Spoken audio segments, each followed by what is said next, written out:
In today's episode of the Locked On Pistons podcast, we are joined by Spencer and Eazy from Woodward Sports to discuss the Detroit Pistons' upcoming season and the success of last year. Let's get going. In today's episode, Locked On Pistons podcast. Let's go.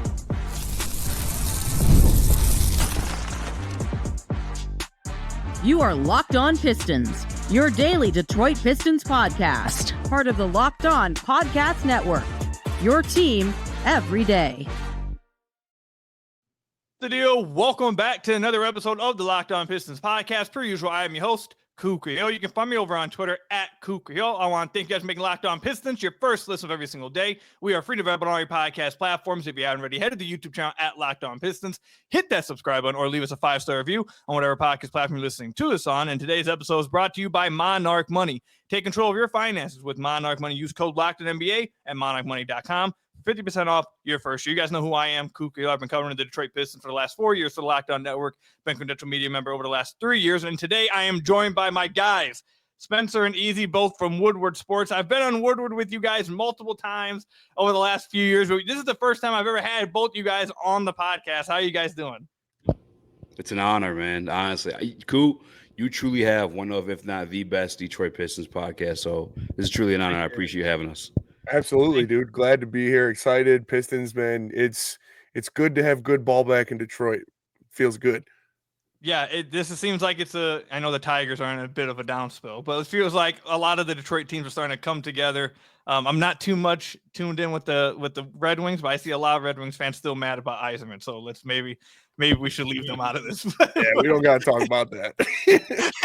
But today we'll talk about the thoughts of last season, how last season went, the playoffs and all of that, get their thoughts on that. Then we'll talk about the offseason expectations moving forward for the Detroit Pistons, and then we'll wrap it up with some hot takes. We'll see if Eazy goes off the deep end with the hot takes. But let's go ahead and start. Spencer, I'll go to you first. The Pistons, obviously, they made the playoffs last year. They got 2 playoff wins. They won their first playoff game in 15 years. Overall, really successful season. I've talked with you guys about the season over on Woodward, but I just want to get your thoughts. Spencer, what do you think, or how do you feel about how last season went for the Detroit Pistons? Yeah, it was awesome. I cashed that over on wins pretty early. People called me a madman, but we were riding with JB and the boys. But you love to see the progression from the young guys. You love to see Cade Cunningham taking that step into stardom, leading this team, and you really think how it ended if either Jaden, Ivey, or Isaiah Stewart would have been healthy. I feel like they would have won that series against the Knicks. All of those games were coming down to the last second, just missing the extra piece there. But you really like to see this team buying into what JB Bickerstaff was preaching in his first year as the head coach, and the success was there. It was obvious. They were one of the best defensive teams in the league coming down the stretch when they really locked in, obviously, with Ausar coming back, and that showed in the playoffs. It was really fun to watch, and I'm excited to see them progress even more next year. Eazy, go ahead. How do you feel about last season? I feel phenomenal, man. We've been waiting for that for so long. When we initially drafted Cade Cunningham, I for whatever reason, thought it was going to happen right away. That necessarily wasn't the case. Then we had the injury with him. And then last year to finally just, I guess, be rewarded for that belief in Cade Cunningham it was so fulfilling, man. It was a great season. So let's go ahead and talk about Cade. So Cade, obviously, last year he had the best season of his career. He made All-NBA team. Again, like I said earlier, he got the Pistons their first win in over 15 years in the playoffs. They weren't able to win at home, which I think that was pretty tough. You'd like to get at least a home playoff game win. Those games, though, were crazy. The playoff, I've said this over and over on the podcast. The crowd at LCA during the playoffs was absolutely insane and just crazy environment. But yeah, Cade, All-NBA team, All-Star, had a great season.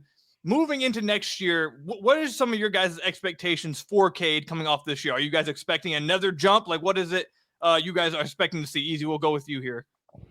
Yeah, I mean, I loved everything I saw out of Cade Cunningham last year. I guess this year, the only thing I can ask for him to improve, and I don't know if it would be like a drastic improvement, because I feel like as a primary ball handler, it's going to happen anyway, is the turnovers. That's the only thing. And it's not, like I said, not all of them, but some of the ones where you're scratching your head like, come on, dog, what was that? That is the only thing I really focusing on. But everywhere else, I think we'll see slight improvement. He was really, really good last year, so it's hard to expect a huge jump from that. Yeah, I'm expecting a top 5 MVP finish for Cade Cunningham next year. Like, I think you see the way he plays, the way he affects all assets of the game. I saw a graphic earlier just scrolling through X about him being like a top 10 rim defender in the NBA too. I was like, oh, okay, that's sweet too. And this guy is so talented. He does everything so well. He, like, every facet of the game he has his hands in. So I think now the natural progression is to go, he made the All NBA. Now let's go set first team All NBA, top 5 MVP contention. Like, I think that's the waters that he's going to be swimming in next year. Yeah, speaking about his rim protection in the playoffs, especially, it popped. I think he averaged like 1.8 blocks a game. He had one game where he had 4 blocks. His size and length, he's really good as like a weak side rim protector. And it kind of speaks to like the Pistons' overall defense. They have a lot of guys that can be that. Like Ausar Thompson's fantastic at that. Cade has the size to do that, and it really speaks to how the Pistons were able to be this great defensive team towards the end of the last year, like you guys mentioned. Were you guys disappointed at all that the Pistons, like, going into the playoff series, I think everybody was like, this has already been a great year. Whatever happens from here on out, cherry on top. I think you guys actually asked me this when I came over on Woodward, so I want to get your guys' thoughts over from my community. When the Pistons ended up losing that series, because of how close it was and because of how it could have went either way in multiple games, was there a part of you guys that were a little disappointed after, like, man, it was like cherry on top kind of thing, but now it felt like we really had a chance here? Like, where were your guys' thoughts immediately after the series? Everyone's obviously happy now, but like immediately after the series, where were you guys' heads at? Yeah, we got into this a couple times on, Woodward Heavyweights, 5 to 7, Monday through Friday, check it out. But because I felt like that they did leave a lot on the bone in that Knicks game. Like, I know the Knicks were the better team. They have the four stars out there. You got Cade, Ausar, and Tobias. Like, you had a lot of mountains you had to climb to get there. But when you were in those games, and like I said, almost every single one of them came down to the last couple possessions, you felt like, okay, things change. When you get there and you see we can hang with these guys, we can beat these guys, we should beat these guys in a couple of these games, then I feel like, choking away fourth quarter leads, not executing great down the stretch in some of those games, that was where the youth and the inexperience, I think took a factor of the Pistons' performance. But you still got to be happy with the season, although the ending left me a little disappointed just because I saw that they could do it and I knew that they could do it. They just made some dumb mistakes down the stretch in a couple of those games. Yeah, we got a screaming match about this one. For me, it was kind of like, where was your expectation going into the series? And I kind of felt that we were that unexperienced team and we were probably going to get got at some point in the series. And it had happened. It felt gross, though, that it happened through the Tim Hardaway no call and the way, obviously, the game ended for the game 6, too. But I was not happy to be there, but just, I don't know, man, we finally have something to believe in. For so long, we believed in like what felt like, I guess, technically wasn't there. And now we finally got that base of foundation. So like, I'm kind of happy with that. I will have expectations this year, but after the playoff series, I wasn't that irritated about it because I felt like they were the better team. Ultimately, in the day, the Knicks were probably going to come out on top. Yeah, I mean, it definitely, being at the games and seeing some of the way it closed, especially that last game when they had, like, there were a lot of games where they had it there. So in the moment, it's definitely like, man, you really let one slip here. Like, this really could have been a great moment. You guys really had the chance here. But then obviously after the playoff series ends, you get into the offseason. It's all but just a great season, great moments. This is a step in the right direction. All like positive things. But definitely I can't blame anyone that in the moment you're like, my God, you like the Knicks were the better team. They had more talent. But in that time watching the games play, I was like, man, despite that, you had your chance to really upset them and really put the world on display. But and that, again, like you said earlier, Spencer, that was without Ivey. That was without Stu. Cade shot 18% from 3 in that series. And despite that, they were right there with things, gave them everything possible to try to upset them in that first round series. I think that's why everyone is really excited, obviously, for the next season. It has I've seen some crazy high expectations for this team next season. That's what we're going to talk about coming up. We'll talk about the offseason and then also what the expectations are for this team moving into next year. We'll talk about that coming up. Today's episode is brought to you guys by Monarch Money. You ever wish managing your money felt any easier? With Monarch Money, it can. Whether you're growing your savings or planning a big purchase, Monarch puts you in the driver's seat. It's like having your own personal CFO, giving you full visibility and control over your finances. Monarch Money is more than a budgeting app. It's a complete financial command center. You can track all your accounts, investments, and spending in one place. So in addition to managing your money, you're also building wealth. Have you ever looked at your spending and been surprised about how fast it adds up? I know with me, food delivery service, DoorDash, we love them, sponsor of the podcast, but I was using it maybe a little too much, didn't notice. So I started using Monarch Money, was able to dial it back a little bit more, be better about budgeting my money. That's the kind of thing you can do over with Monarch Money. So again, take control of your finances with Monarch Money. Use code LOCKEDONNBA at monarchmoney.com for 50% off your first year. That's monarchmoney.com, code LOCKEDONNBA for half off your first year with Monarch Money. So I want to thank you guys again. Make Locked On Pistons your first listen of every single day. We are free and available on all your podcast platforms. If you haven't already, head to the YouTube channel at Locked On Pistons. Hit that subscribe button or leave us a 5-star review on whatever podcast platform you're listening to this on. That's another great way to support the podcast. Before we move forward, I want to let everyone know who's still watching right now. About 40% of you guys are not subscribed to the channel that watch every episode. Please hit that subscribe button. We're around 11th or 12th in the NBA channel of most subscribers, most listeners each podcast. We're trying to get into the top 10, break into the top 5, and I need all of you guys out there to please hit that subscribe button. I really would appreciate it. And make sure you guys obviously go check out Woodward Sports with Spencer and Eazy. Their show, I believe you said 5 to 7, Monday through Friday, Spencer. So Yes, make sure you guys go check that out. But let's go ahead and get into this offseason and the expectations moving into next year. This offseason was relatively quiet. We did have that big thing go on with Malik Beasley. We did get some comments from Patrick Beverley recently, like a few days ago. He said that he spoke with Malik Beasley and he's not really worried. He thinks he's going to be on a team next year. We'll see if that, we'll see if he's just, being, blindly optimistic, but there is that. But outside that, we did have a relatively quiet offseason for the Detroit Pistons. We'll start with you, Eazy. How do you feel about the offseason the Pistons just had?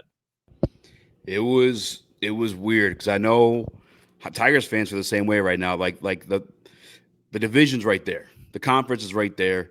And both GMs, Scott Harris and Trajan, Landon, kind of just played it cool and didn't do much. But I think with the Pistons, Jaden Ivey would be a big acquisition for us. And I'm expecting big jumps, both from Thompson and Duren. Thompson, I'm talking like defensive player of the year type stuff. Like, I mean, you forget, I think fans forget we only got him like halfway through. And then we kind of went on that run. So I think like just the ball movement, because obviously I think we should accept the fact he's probably not going to be the greatest shooter. I'm okay with that. As long as he's found a way to play around that, and that's through facilitating the ball, getting to the rim, and sharing the ball as well. So, I have the biggest expectations there, and I'm not mad about it. Like, it's an open Eastern Conference. Cade Cunningham is, like you said, top 10 player, could become top 10 guy in the league this year. I think that's enough to at least get you in the game. And I think they want to find out what they have in Jaden Ivey as well. I think that's a situation they're going to bring all the way up into the trade deadline and decide what we got going on. Because we truly, Trajan, got here last year kind of like right before the draft, didn't have a full season to assess what we have in these young pieces. So I think that's the thought process for them there is like they'll make that big move or at least a dedication to it at the deadline next year. Yeah, I liked what the Pistons did at the deadline a lot. Obviously, like Malik Beasley, what's going on with him? You don't know what's going to happen there. That was a huge part of your offense that he was never really supposed to be. He wasn't supposed to be that involved, obviously, because Jaden Ivey went down. I thought replacing him with Duncan Robinson is about as good of a fit as you can get under those situations. This is another guy who's great running off of screens. You're going to see a lot of high screen action with him and Jalen Duren on handoffs and give and goes and stuff like that. I think that's going to fit very well in the offense. I think Caris LeVert is an extreme upgrade over Tim Hardaway Jr., just what he can do more in the offense. He can get you a bucket if stuff breaks down. We saw in those Knicks playoff games where sometimes the offense would break down and it would be Cade trying to go 1-on-5 because nobody else could go get a bucket. You got Caris LeVert out there. He can get his own bucket from time to time. He's done it in the playoffs. He's done it with JB Bickerstaff, so there's a familiarity there as well. And with Eazy's point as well, the development of these young guys, Ausar Thompson, obviously last offseason, he didn't have it because of the blood clot situation, but now he's going to have that and go into the season ready to go. And with, we'll get into this later with my hot take, but a guy like Ron Holland, if he can do almost what he did in the summer league in the actual NBA minutes, and I will finally be able to see lineups of Ausar, Cade, and Ron all out there together, just being demons on the perimeter. I can't wait to see that in JB's system because those guys playing perimeter defense together will be fun to watch. Yeah, I've spoken about that duo, wanting to see that duo a lot this year. That's why I wanted them to go out and get someone that could play a stretch five. They were rumored to be interested in a bunch of stretch fives. They were rumored to be interested in a guy like Santi Aldama who could play the 4 and sparingly at the 5. Seemed like the motivation from what I understood was that, that would enable them to be able to play the both of them, even if one of them didn't take this big step shooting wise. They weren't able to get that done. So I'm interested to see how much we actually do get to see Ron and Ausar. But I agree with you guys. I think obviously what this offseason really said to us is that, like you said, Eazy, they didn't really get to see Jay and Ivey. And through 4 years, we're going to be entering year 4. You really don't understand what you have with Ivey. And it's unfortunate because you haven't gotten to see him with Cade because Cade got hurt. Then Ivey gets hurt. And it's just like you're entering year 4 and you still don't really have that answer. You may lean one way or the other, but you don't really have that sample to have a definitive answer. It seems like obviously that Trajan wants to see if Ausar takes a step forward, if Jalen Duren takes a step forward. Duren and Ivey are in contract extension summers right now as well. Seems like it's really going to be about the jump forward. The young guys will determine how far, they take a jump. And the next place I want to go with is the expectations. Eazy, you brought this up, that the East is up for the grabs right now. Like I'm not as familiar with baseball. I've been trying to get into baseball a lot more because the Tigers have been good. I've been watching more games. Sadly, as soon as I started watching, they started losing. So maybe I'm cursed. But like the East is, I might be. I might be. I literally the other game, I forget what game it was, like 2-3 games ago. It's a tie game. I tweet out, can the Tigers get a hit? I stand up, go get some water. I come back, Gleyber Torres hit a 3-run home run while I was gone. So maybe it's just because it's because I'm watching. I've been crashing out so much about the Tigers the past week and a half. Like I can't even do it anymore. He's been going mad. I've been seeing a lot of people spaz out about the Tigers. It's been the main talking point. But the East is wide open for the Detroit Pistons. Boston's down. They're not rebuilding, but retooling for next year now. Indiana's down without Tyrese. They lose Miles as well. Orlando, you see, make a move. They go out and get Desmond Bane. Looks like they're trying to make this next jump. I've talked about it a lot on the podcast, how I feel about what they did.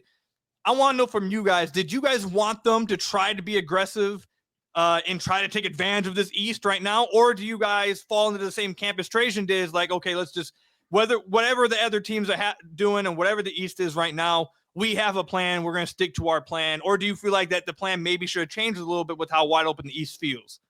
I think I like what they're doing right now, honestly. I didn't want to see them make that huge move until they see the pieces. And I think with this team's floor right now, for me, at least being a top 5 seed in the East, like how they are right now, I think they're a top 5 seed in the East. So obviously, if things go well, we could be talking top 3 seed if things are actually working like that.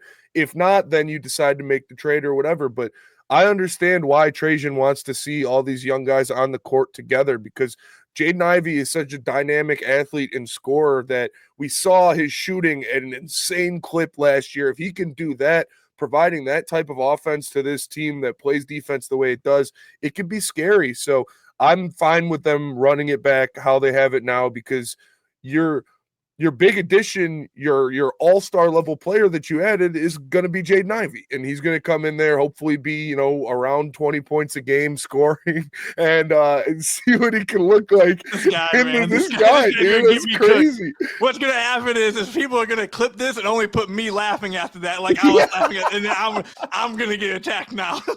Yeah, bro, I want to see what they all look like on the floor too before we decide to blow it up. If they do or if they don't, that's another conversation. But I want to see those 4 at least on the floor together when you look at Duren, Ivey, Ausar, and Cade. Go ahead, Eazy. Yeah, I mean, I like to troll. I apologize. But yeah, truly, I mean, there really wasn't a lot of big moves to be made. A lot of stuff felt set in stone. Like, I know the KD stuff was divisive, but like that probably would have been the one. Devin Booker re-signed, that would have been another one. Like stuff like that is kind of come and gone. Miles Turner would have been one for me too. Obviously, that didn't come to fruition. But I truly feel like Trajan's playing the patient game to see what he's got, and even to get some of those pieces, like a guy like Ivey, a guy like Duren, like they'd probably be a part of that. And you got to see what they look like first. I mean, a guy like Ivey, he was injured. Like, what his value is probably at its lowest right now in that situation. If you were to get rid of him, you probably want to wait till you win a few games with him, or at least say he's shooting back at 30%, showing he could do that again. Like, it's a lot of that stuff you got to wait and see. So I wasn't necessarily mad at Trajan for doing that, although the East does feel wide open. I still think he can manufacture that run at the deadline, and I think that's when they'll do so. Okay, so I want to ask you guys this. It feels like after the playoff run, obviously they not run, they lost in the first round, but the playoff series they played in, felt like after that playoff series, immediately after the sense I got, and a lot of my comments, a lot of my DMs, a lot of everything I saw from the Pistons community was, I won't say everyone, but majority of what I was seeing was, okay, next year the goal is win a playoff series. That is the next goal. That should be the expectation going into next year. Do you guys share that same expectation going into next season? Do they have to win a playoff series? Is that what you guys want to see? I think they have to win multiple playoff series. Yeah. I want to see an Eastern Conference Finals appearance out of this team because, like we said, last year you showed the world that you can hang with a roster, with Tatum down and with Lillard down. It was probably the best roster in the East. So you were hanging with them and you should have won that series. I still think you should have won that series. So I want to see them win a couple playoff series, get to an Eastern Conference Finals. I think that should be the level that they're trying to go for. Yeah, playoff run is what I want to see this time around. And I think it's kind of set up for that. Like you mentioned, all the injuries in the East right now. I don't think there's many excuses to say that you can't do that. So I do want to see them at least. I mean, Eastern Conference is it feels lofty because of where we've been, but it's also it's not really unrealistic, I feel like. Especially Cade going to make that little bit of a jump we expect. Like, that was his first playoff series, and I thought he did really well compared to go look at Kobe's first playoff. I mean, all the superstars. Go look at the first playoff series. Cade Cunningham is up there with the best in terms of, like, the first go at it. So, like, I expect a jump in that sense from him. And, yeah, I don't think it's kind of crazy to expect maybe an Eastern Conference appearance. Obviously, you would love more, but just try to keep it a little bit realistic. Yeah, so I think they have to. I think the goal should be at least a playoff series. I think that has to be like the expectation. I question whether that's like, because Trajan came out during the offseason, he was like, our plans haven't changed. Like, just because I think his comment was just because of how this last season went, I don't want people to lose patience. And it seems like that Trajan's maybe trying to temper expectations because he's more of a. It seems like he's in still like I want answers mode, and whether it's good answers or bad answers, I'll get my answers either way. That's my read on it. Like, okay, if Ivey and Duren take this jump, then great, we can make this, run. But if they don't make this jump or one of them doesn't, get better, and maybe I have to move one of them, whatever, I feel like the fan base will probably be disappointed. I feel like Trajan, based off what he said, it feels like he's going to be happy either way because he just wants answers. Whether it's a good answer or a bad answer, he wants answers to the test so he knows he wants to move forward. So I just wonder if it's like a conflicting, like, is the fan base expecting something that Trajan isn't? Like, I just am interested to see that. But if they take a jump forward, like the young guys, I think both sides will obviously win. I just think that part of me believes that even if they don't take a jump, Trajan will like what happens this year just because he'll know what he has to do moving forward, especially with like these extensions that are potentially on the table. Yeah, because like these extensions, Duren and Ivey, these aren't Trajan's guys. And so he has that kind of tempered optimism. Like, obviously, Cade is anybody's guy. When you come onto a team with Cade Cunningham, he's your guy no matter what. Ron is his guy. He's talked about how much he likes Ausar as the type of player that he would go after. But Ivey and Duren really aren't the type of mold of players that he likes to go after. So he wants to see how that fit works and what goes on there. And you're going to have to commit a serious amount of money to one, if not both of these guys, if you like what you see. So I can definitely see him just fishing for answers for sure this season. That goes for JB too, getting the kind of guys that he needs for the stuff that he believes in. Yeah, I think we're going to get our answers this season, and I think everyone hopes that translates to really good success for the Pistons this upcoming year, but we're going to have to wait and see if the development actually happens. Coming up, I want to ask Spencer and Eazy about where they stand on extensions, and then we'll move immediately into hot takes. I wasn't going to ask this question, but it got brought up just now. So now I have to ask about where they stand, if the Pistons should extend or should not extend either Ivey or Duren. We'll talk about that coming up. Today's episode is brought to you by 5 Hour Energy. Time to fuel up and turn it up with 5 Hour Energy Transfusion. It brings a bold grape, ginger, and lime flavor of your favorite golf drink, minus the alcohol, into a quick, energizing shot. Whether you're sinking birdies or just making memories with friends, this one's a hole-in-one for your energy game. And let's be honest, some days on the course or off of it, you just need that extra boost to stay sharp and energized. I know I'm feeling pretty tired a lot in the mornings. You need something to just wake you up, get you going for the day. 5 Hour Energy is right there for you. Or if you're into golf, it's all about good times with good people and good flavors, of course. The grape ginger lime flavor gives you the best part of your clubhouse go-to without chasing down the beverage cart. If you go to 5hourenergy.com, that is the number 5hourenergy.com, you can use my promo code LOCKEDONGOLF to receive 20% off your order. This offer is only valid until September 30th on one order and cannot be used with other promotions. The code is not good on subscription orders. Whether you're meeting up with friends or trying to turn 18 holes into 36, my goodness, get the energy boost you need to power through it. Order Transfusion flavored 5 Hour Energy shots today, again at 5hourenergy.com. So I want to thank you guys again for making Locked On Pistons your first listen of every single day. We are free and available on all your podcast platforms. If you haven't already, head to the YouTube channel at Locked On Pistons. Hit that subscribe button or leave us a 5-star review, whatever podcast platform you're listening to this on. That's another great way to support the podcast. All right, guys, I really want to get into the hot take, so I'll get this question out the way first. Obviously, this summer, Jaden Ivey and Jalen Duren are both up for extensions. That has been probably the main talking point in the community over the last month. Free agency wrapped up. Seems like the Pistons are kind of done there. They did just sign, by the way, everyone, they did just sign Dennis Jenkins to a 2-way contract. They have 2 roster spots open with that TPE that they got in the Dennis Schroeder signing trade. So we'll see how Trajan wants to operate with those 2 open roster spots. But for the most part, it seems like the offseason's done, and all everyone's really focused on and trying to figure out about is what's left is Ivey and Duren extension. So whichever one of you guys want to go first, do you guys want to extend, or do you guys believe they should extend Ivey or Duren this offseason? I think they should. And I look at it like this is you're not going to have, it's not like you're looking at rookie maxes that you're going to get, maybe Duren, maybe, but you'll still have them on these contracts that will be very movable. If you don't like the direction it's going, or you don't like the way that Duren or Ivey is fitting with the team or whatever you're looking at, these aren't going to be contracts that you're locked into and you'll have to trade a bunch of picks to get rid of that contract. These will be very good movable contracts for players that teams will want. If Ivey doesn't become what everybody thinks he's going to be in superstardom, and he's more what Eazy thinks he is, he'll still be a good player that teams will want. Same with Duren. If Duren doesn't reach his potential of what he truly can be, but he'll still be a rebounding, shot blocking, rim running center that teams will want. And so it's not like you're going to have to sign them to any super lucrative contracts. I think you could get them both at a decent number that would still be a good movable contract for you.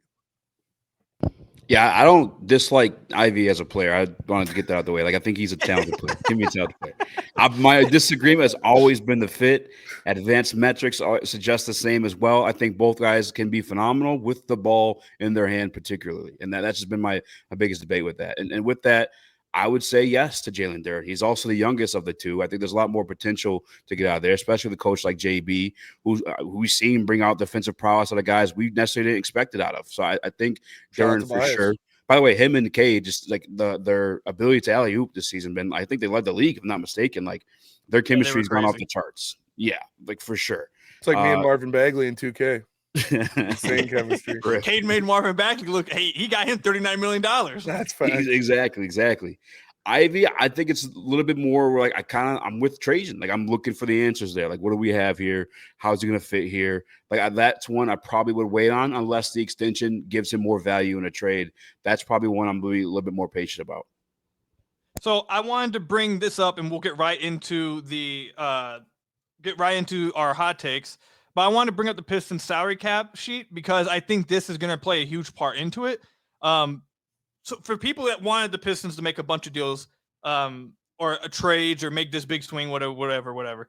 It's something I've mentioned on the podcast, but I want to mention it again. You need larger salaries to match contracts, especially in this new CBA when a lot of these teams are over first apron or, it makes it harder to trade. So you need to be able to match salaries. And right now, at least this past year, the Pistons' only large salaries were Cade, Tobias and Isaiah Stewart. So if you wanted to make a deal, you were going to have to part with, obviously not parting with Cade, like you'd have to part with Tobias or Isaiah Stewart plus like the asset then, because that would only be viewed as like the contract. You need a contract and then you needed the asset with it.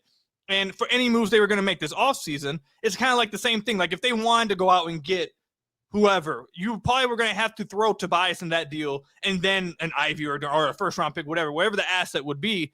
So I think, and I think Keith Smith came on the podcast, he made this point, is that you're not necessarily signing guys to trade them, but you are signing guys so if you do have to make a trade, you then have salaries that you can match. So I do think that's a positive to, if you do extend them, now you're not forced to part with a guy like Stu that maybe you don't want to part with just because you get the salary match. Now, if you do get an answer in Duren or Ivey, now you just have more contracts to be able to flip in a deal. You also have, I think it was you, Spencer, earlier that mentioned Duncan Robinson. Duncan Robinson's contract is fantastic. First year, fully guaranteed. The next 2 years is non-guaranteed. So if they want to flip him, they could trade him as an expiring contract for $16 million. I think teams would love that. Same thing with Caris LeVert, a 2-year deal for around $14 million. That's another flippable deal. I think Trajan's being smart with this and how he wants to be able to have these contracts. So if he does want to make this swing with all the capital they have picks-wise, they have these salaries that they have to match instead of just throwing guys that they do like into deals just to make it happen. I did want to just bring that point up. Phenomenal if point. There's anything, is there anything else you guys want to hit on before we get to hot takes? I just wanted to, because you were mentioning like moving pieces around and having pieces to move. And that's why when we brought up, like, did you want him to go swinging for the fences in the Eastern Conference? When you look at what Orlando did, like Orlando got Desmond Bane and people were saying, oh, the price was too high. But how could you get like Orlando has their core set. They know who their guys are. Yep. And they thought we are a Desmond Bane away from being in the finals next year. So they went out and they got Desmond Bane. The Pistons aren't at that point yet. Like we talked, Trajan still has answers that he needs. You obviously have a rough idea of who you think is going to be the core outside of Cade, but those are still answers that need to be answered before you make an actual deal or a move to bring in somebody to put you over the top. Yeah, I think that's a great point. And I think we're going to get the answers to that hopefully early this year. Hopefully knock on wood, no injuries happen again for the third straight year, screwing them out of this. That would just be incredibly tough. But all right, let's get into hot takes. Who wants to go first? Actually, Eazy. I want Eazy to go first. I want to get Eazy. I feel like Eazy's the most likely one to go off. Jaden Ivey's going to be out of the NBA in 2 years. Eazy, what do you have any hot takes? I know that's the one people want, but I'm honestly very patient. I want to see what he is this season. So I'm chilling on the Ivey take. I really am. My hot take for real, Malik Beasley joins his team next year. I mean, you're being investigated for 18 plus months from the federal government, and they don't got nothing yet. You're chilling. You're going to music festivals. Like you're doing, like you're still wearing the Pistons gear everywhere you're going. And then the other thing too is the specific bet, if I'm not mistaken, was there was an unusual amount of money put on the under for Malik Beasley rebounds 4.5, and then he went over in the game. That doesn't even match up with the bet that was made. Nobody profited or nobody won on that to even like initiate the investigation, in my opinion. I think he might be good to go. And then you get him on a little bit of a discount. I think he might rejoin the team. That is my hot take. Malik Beasley plays for the Pistons or in the NBA this year. I mean, I'm here for it. Like you said, you got a couple roster spots still open. And if you could get him on another cheap, 1 5-year or 1 year, $5 million type of deal, you would absolutely do that. There's a guy that just hit the most 3-pointers in franchise history. Like you want him here to do that alongside of a Duncan Robinson. Like imagine both of those guys running off of picks while Cade Cunningham has the ball at the top of the key. Like that'd be hard to stop for sure. So I would love that. My hot take, I've said it before, and it's not so much for next year, but just as this Pistons team develops and these players develop, I think when this Pistons team is winning championships with this core, Ron Holland is going to be the second best player on the floor behind Cade Cunningham. I look at what I want Ron Holland to be for this team when he's at his peak. And obviously, like, we're talking superstar level would be peak, but I want him to be Golden State Andrew Wiggins. When he was out there playing defense, being a big body, rebounding, defending the rim, knocking down open shots, getting tough buckets when Curry needed someone to bail him out. Like that level of play from Ron Holland, I think is very reasonable to expect. Obviously, his potential is an insane type of player, but I think Golden State Andrew Wiggins is something that we can honestly see out of him, and I think he would be my guy. When this Pistons team is competing for championships and winning championships, I think Ron Holland is going to be the second best player on the floor. Yeah, a lot of people are very high on Ron for good reason. He seems like he can be a really he's really young too, very, very young. And looks like he's going to be a dynamic. I feel like at his peak, he's going to be a dynamic offensive scorer. Now, it all depends if he does improve that three-point shot, which did look improved in the Summer League. It looked a lot better than it did last year. He looked a lot more confident. He was taking different type of threes. It wasn't just catch and shoot. He was taking step-back threes, pull-up threes. Like, seemed very confident. I know his trainer recently said he compares him. He likes Jalen Brown as a comp. I could definitely see that. Jalen Brown started off very raw, but you saw that scoring repertoire in his future. Obviously, we see where Jalen Brown's now. I think Ron definitely could be a very dynamic scorer with just that dog in him that Pistons fans love, and be able to be even more impactful defensively, I think, at his peak than a Jalen Brown would be. But again, it all comes down to, I think, with Ron, just obviously his jump shot, and I talked about this in the podcast a lot. I loved how he addressed this offseason. He went at it very mature and like from a smart, just a smart way of handling your offseason, where he's not just spending his time working on ISO moves, whatever. He talked about watching Cade's film so he can process the game better, so he can know, like, in the Summer League, we saw him trying to make these like advanced reads, even if it ended up in a turnover. Maybe he didn't throw the most accurate pass. The fact he's trying to like see the game better and make better decisions, I think that says great things about his future. I love seeing that from him. My hot take for this upcoming year, I think Ausar Thompson becomes a top 50 player in the league. I think he really takes this leap. And I know we've heard from Zach Lowe, Nekias Duncan, Bill Simmons. We've seen from a bunch of people recently over like last 2 weeks speak highly about this jump coming from Ausar this year. I do think it's coming. I think Eazy, I think you mentioned this earlier. He had no offseason. He had no start to the season. He had no training camp, and he was just dropped. He was dropped mid-season onto this team with the minutes restriction, and despite that, took this team from the 28th ranked defense in December to a top 5 defense the rest of the year. That's with no offseason, no training camp, minutes restriction, just being dropped on an NBA team mid-season, turned them into, I think, new system. I think he is the reason why they turned their season around. Other guys get props for it too, but the defensive turnaround I put solely on Ausar, and him being able to do that without a training camp, without all that stuff, I think it's crazy to like really understand. And now this year you're getting that also. You're seeing how hard he's working. We've heard Trajan talk about how hard he's worked, how often he's been in Detroit working out. We've seen how much stronger he looks. He's talked about, I know he's mentioned this with me in a few interviews I had with him, but he's even talked about this offseason, how he's working on that ball handling, which I think is the biggest thing for him this year, just to become a secondary creator, a playmaker, better on drives. If he's able to play a full season and have no minutes restriction and go back to that 99 stamina rating that he had in OTE in his rookie year, I think defensively, I agree with you, Eazy. I think he'll be a first-team all-defensive member for years to come. And if he can just improve offensively enough as a ball handler to where you can trust him as a driver and a secondary creator, I think that's a top 50 player. I think he's going to be a top 5 defender, arguably even higher. I think he's going to be just an insane defender. He has such a large impact already.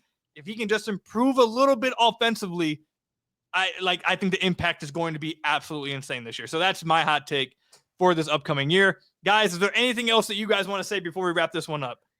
I just want to go double down on Ausar because I love this kid, dude. He's so good. Like I forget what game was it, Boston or New York, when Cade was out and we saw Point Ausar go out there and he was running the offense, he was running the show, he was getting the bucket at will. Like, this guy, when you look at the upper echelon of athlete in the world, it is NBA players. And then you look at the upper echelon of athlete for NBA players, and it's Eamon and Ausar Thompson. Like, these guys are freaks of nature. And so for him to be able to channel that in an offseason with the coaching staff, with the training staff and stuff like that, yeah, I can't wait to see that guy go out there and just be a madman defensively next year. I think you point to the game where put Jason Tatum in jail. I mean, I think it's literally a header on my Twitter right now. Like, that was crazy. That was one of those moments, you know. And I think we'll remember when he becomes this player. Like, that was like one of the first steps. I'm with you. I'll double down on that one too. Yeah, and to talk about his defense on Jason Tatum, I know that, look, it ended bad in the first round. He got. You know, it is what it is. Everyone gets got. But the numbers throughout that series when Ausar was on the floor versus off, Jalen Brunson, I had it on, I wrote a whole article about, I think he was around like 36%, very inefficient, couldn't score, was not scoring at all with Ausar on the floor. And then with him off the floor, he was just dominating. So I know Ausar got at the end. That was a great move from Brunson. It is what it is. But for the majority of that series from start to finish, with Ausar on the floor, the Knicks could not get things going. And Jalen Brunson very much struggled to get his game going. So, yeah, I think Ausar potentially, I mean, with Wemby in the league, it's going to be hard to win a Defensive Player of the Year, but he's going to be right there. I mean, Wemby is kind of crazy. He should be a Piston. He should have won his rookie year. God. That was insane. He didn't get his rookie season. Could you imagine if we had Paulo or Wemby on?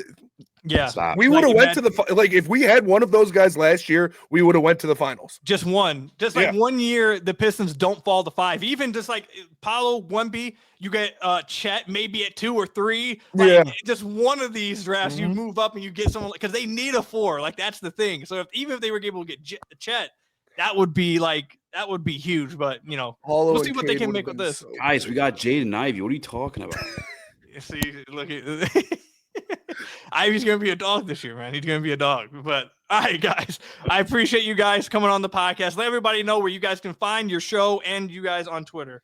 Yeah, tap in live on Woodward Sports 5 to 7 Monday through Friday. Just Woodward Sports on YouTube, all different social medias as well. My personal social medias are Spenmo Rex on Instagram and Twitter and everything like that. So shout out to Koo for having us on. This was awesome, man. We got to do it again for sure. It's a lot of fun. Absolutely. 5-7 Woodward Sports. Check the heavyweights out. And then at Speakeasy Sports, if you guys want to throw your Ivy slander my way, I'm here for it. Yeah, we go to war with those 10-year-olds on Pistons Twitter all the time.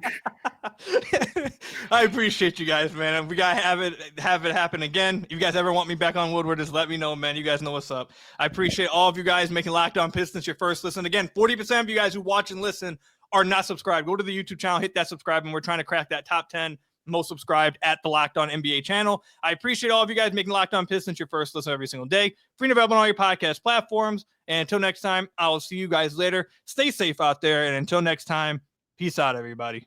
Peace.